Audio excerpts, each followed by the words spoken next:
যদি পাপ হয়ে যায় হতাশ হবেন না, পাপ হয়ে গেছে হতাশ হবেন না। ওযু করবেন, জায়নামাজে দাঁড়াবেন, 2 রাকাত নামাজ পড়বেন, ওই পাপের কথা আল্লাহকে বলে ক্ষমা চাইবেন।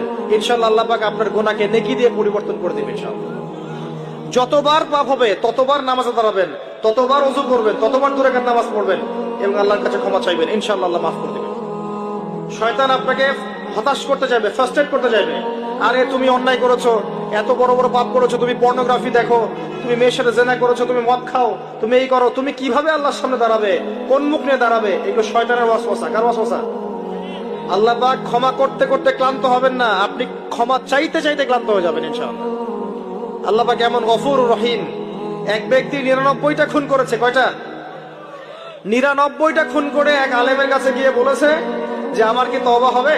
সে বলেছে না, তওবা হবে না। সে বলেছে কি তওবা হবে না। সে আলেম ছিল না, সে আবেদ ছিল। আবেদ মানে ইবাদত করতে বেশি বেশি, খুব বেশি জ্ঞান ছিল না। আমাদের মতো আমরা কিন্তু ইবাদত বেশি করি, জ্ঞান খুব কম। তো সে ছিল আবেদ, সে বলেছে না তওবা হবে না। তো ও বেটারেও কোপ দিয়ে 100টা খুন করে ফেলেছে, 100 ফিল আপ। এবার সে চিন্তা করছে যে আমি কি করব। আরেকজন আলেমের কাছে গিয়ে বলছে আমি 100টা খুন করেছি, তওবা হবে? এই আলেম সত্যিকারের আলেম ছিলেন, তিনি বলেন হ্যাঁ তওবা হবে, তুমি ইস্তেগফার করো এবং এই এলাকা থেকে চলে যাও, অন্য এলাকায় গিয়ে থাকো, অন্য একটা এলাকায় গিয়ে থাকো, এখানে তোমার স্মৃতি জড়িত আছে, অন্য জায়গায় হিজরত করে গিয়ে থাকো। তো সে ব্যক্তি চলে গেল, যাওয়ার পথে তার মৃত্যু হয়ে গেছে।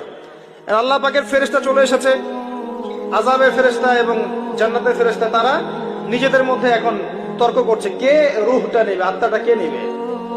ওই যে রূহ কাকে বলে, সায়েন্সকে জিজ্ঞাসা করেন, সায়েন্সের প্যান্ট খারাপ হয়ে যাবে, রূহ কাকে বলে উত্তর দিতে গিয়ে। এখন আল্লাহ পাক এই বান্দাকে মাফ করতে চাচ্ছেন, তিনি কি করলেন? আল্লাহ পাক কৌশল করলেন। তিনি বললেন জমিনটা মেপে দেখো, ফেরেশতারা তোমরা জমিন মেপে দেখো, সে যেখান থেকে বের হয়েছে সেখানকার দূরত্ব বেশি না যেখানে যাচ্ছিল ওখানকার দূরত্ব বেশি।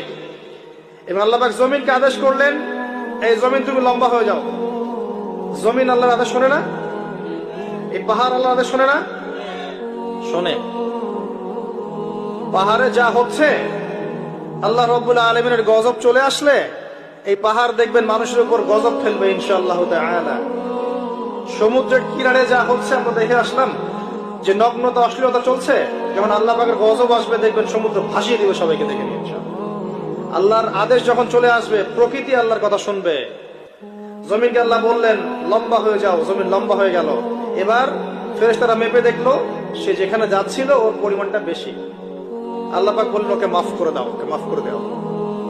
100 খুন করেছে। কত খুন? এটা বলে আপনাকে আমি খুন করতে উৎসাহিত করছি না।